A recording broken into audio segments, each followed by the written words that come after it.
Hola, te damos la bienvenida a esta primera lección. No te preocupes en ella, abordaremos algo que conoces y que has visto toda tu vida. Piénsalo, la creación del fenómeno lingüístico llamado texto hizo que se transformara la estructura de las comunidades antiguas y permitió resguardar la memoria de nuestros ancestros y su visión del mundo, así como transmitir mensajes que trascienden el espacio y el tiempo. Ha sido y es una de las tecnologías de mayor impacto en nuestro pasado, presente y futuro. Así lo previó el gramático griego Dionisio de Tracia, quien vivió entre los años 170 y 90 a.C. y concibió a los textos como una forma de preservar la palabra de los procesos de contaminación y corrupción que tienen lugar en el habla coloquial.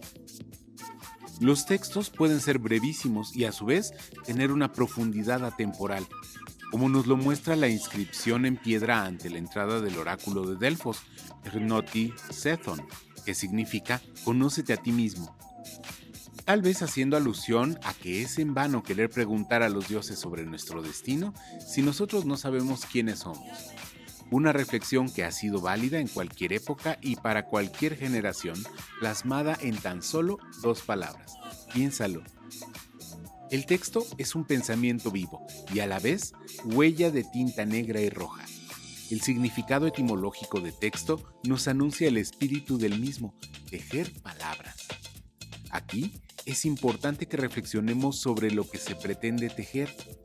El filósofo Juan A. Martínez nos dice que Aristóteles fue el primero que se planteó el problema teórico de definir la palabra, a la cual concibió como unidad mínima significativa. Es decir, lograr en una palabra la expresión real y verdadera de las cosas. En este sentido, Juana Martínez nos advierte que no debemos confundir el lenguaje escrito o el texto con la escritura, pues esta, a diferencia de la anterior, solamente es una transcripción fiel del lenguaje oral al lenguaje codificado mediante letras o bien la transcripción fiel del fonema a la letra. Interesante, ¿verdad? Antes de intentar definir de manera concreta y sencilla el texto, se vuelve indispensable que recordemos la visión de nuestros ancestros respecto a lo que implicaba ser poseedor de la palabra. El filósofo e historiador Miguel León Portilla nos ofrece la cosmogonía de la filosofía náhuatl en torno a quienes pintaban la palabra, los llamados tlacuilos. Es importante que conozcamos esta percepción, pues nos permite reflexionar que entretejer palabras es el acto de pintar la sabiduría de los dioses. De acuerdo con este historiador, la figura del tlacuilo o pintor era de máxima importancia dentro de la cultura náhuatl, pues era quien pintaba los códices y los murales, era quien conocía las diversas formas de escritura náhuatl, así como todos los símbolos de la mitología y de la tradición, y era dueño del simbolismo, capaz de ser expresado por la tinta negra y roja. Por tanto, antes de pintar debía convertirse en un yolteotl, o corazón endiosado, y como tal, debía haber aprendido a dialogar con su propio corazón, pues solo de esta manera podría haber adquirido todo el simbolismo y la fuerza creadora de la religión náhuatl. Asimismo, debía haber conocido mejor que nadie, como si fuera un tolteca, los colores de todas las flores. Solo teniendo a Dios en su corazón, podía tratar, entonces, de transmitir el simbolismo de la divinidad a las pinturas, a los códices y a los murales. El buen pintor, tolteca de la tinta negra y roja, creador de cosas con el agua negra. Esta es una definición mucho más amplia a la que se puede encontrar en la Real Academia Española. En negritas se resaltan aquellas palabras clave o indispensables para comprender el concepto. Siempre que leamos una definición, debemos detectar cuáles son las palabras que nos permiten entender, de manera concisa, el texto. Así nos será mucho más fácil aprender o memorizar un concepto. ¿Qué te parece esta definición? A diferencia de las anteriores, nos ofrece ejemplos que complementan la idea principal. Ahora, date unos minutos y con base en las definiciones que hemos visto, reflexiona en torno a la siguiente pregunta. ¿Cuáles son las semejanzas y diferencias que encuentras entre estas definiciones de texto, incluyendo la que redactaste con tus propias palabras?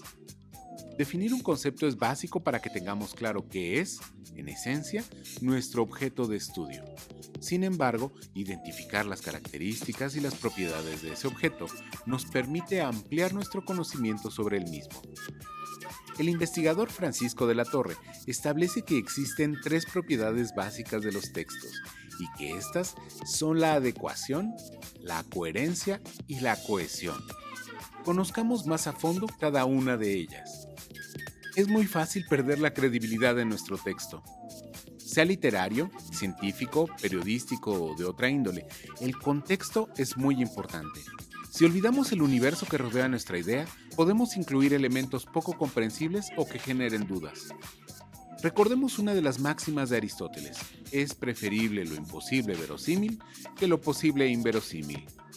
En este sentido, podemos tomar el ejemplo de la saga de fantasía Harry Potter, escrita por la británica Joanne Rowling.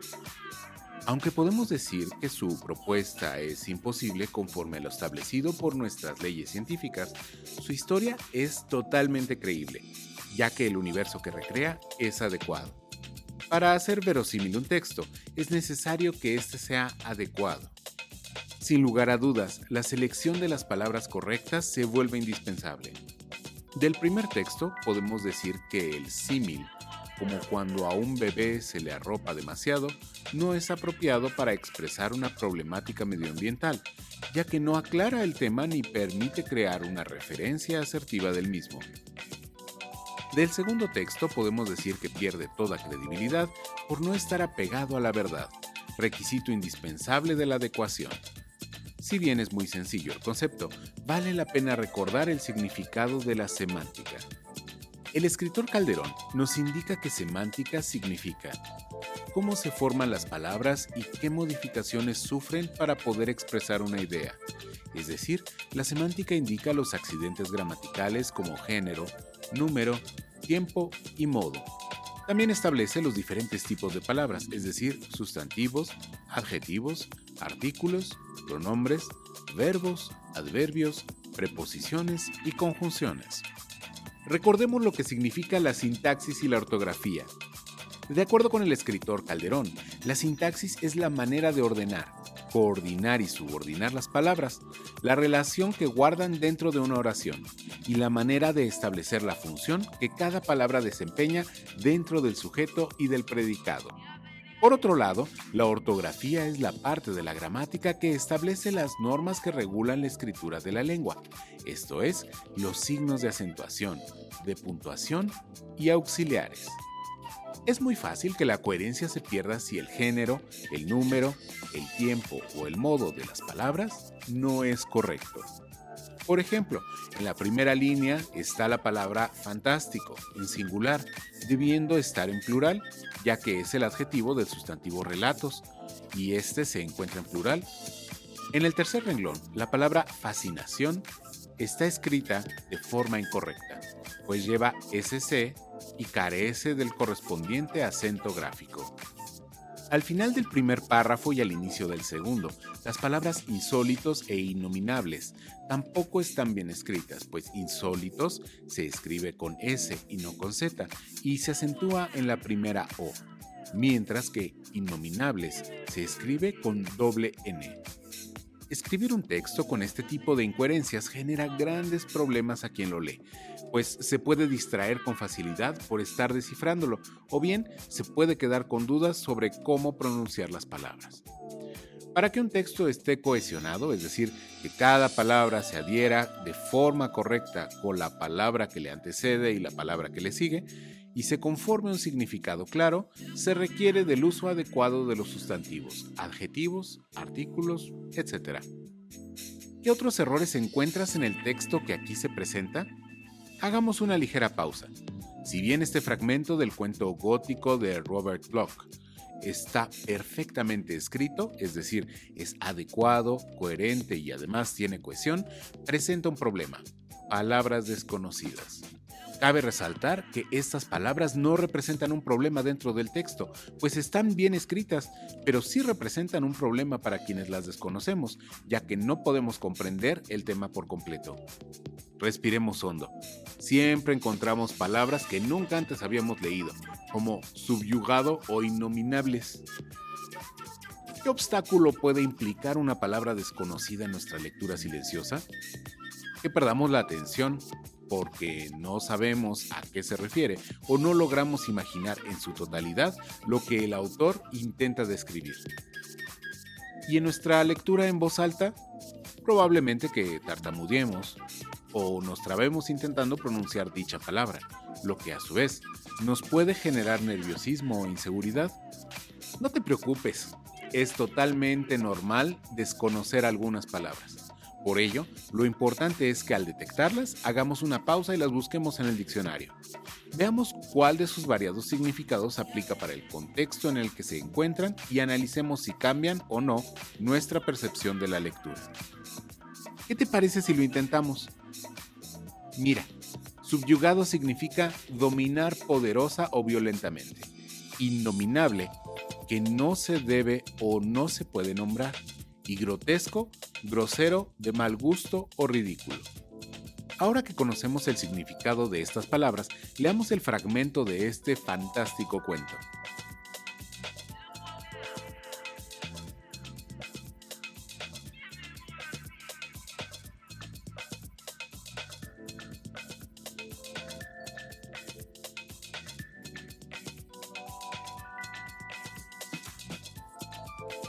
¿Qué te pareció? ¿Pudiste sumergirte mejor en la atmósfera del cuento?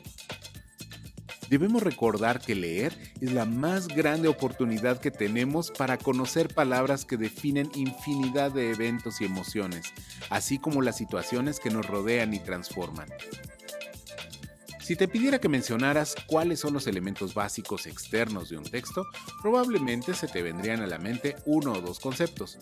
Cuando analizamos un texto, puede sernos de utilidad determinar sus características externas como el tema o idea principal, a través de esta sencilla taxonomía. Por ejemplo, Robert Bloch logra plasmar desde el título la esencia de su cuento. Aunque parezca que evidencia lo que va a suceder, las primeras líneas anuncian un ambiente gótico que logra mantener el interés del lector.